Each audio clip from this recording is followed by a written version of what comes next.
In this video, Joe Rogan asks some interesting questions about the Bible, and Frank Turek from Cross-Examined helps answer them. Let's check it out. I think that what the Bible is I think at one point in time, there was a very sophisticated society that got wiped out by some sort of a massive natural disaster.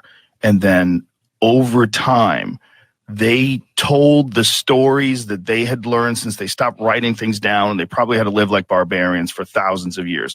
But they always had the stories.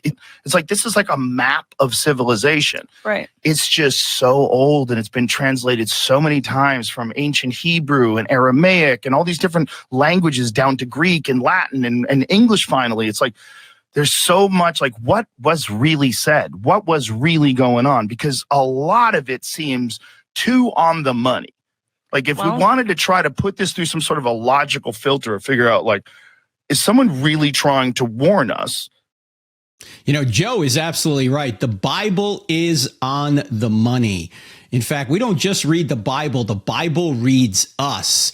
I do want to respond to one thing he mentioned, though, about the translating. You know, I get this question a lot on a college campus, and a lot of people think the Bible's been translated through all these languages ultimately to English. That's not really how it happened. Let's just take the New Testament, for example. In the New Testament, the people that either witnessed Jesus or knew eyewitnesses wrote down what Jesus said and did, and then other people later copied these into Greek. They were originally written in Greek. They were further translated into other languages, but also into Greek.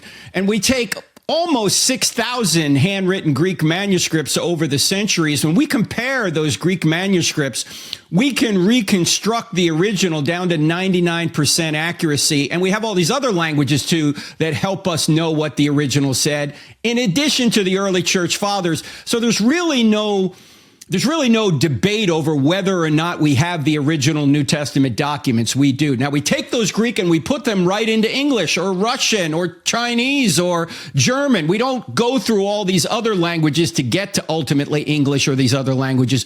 We go straight from the Greek, straight from the Hebrew in the Old Testament, the Aramaic in the Old Testament, right into English.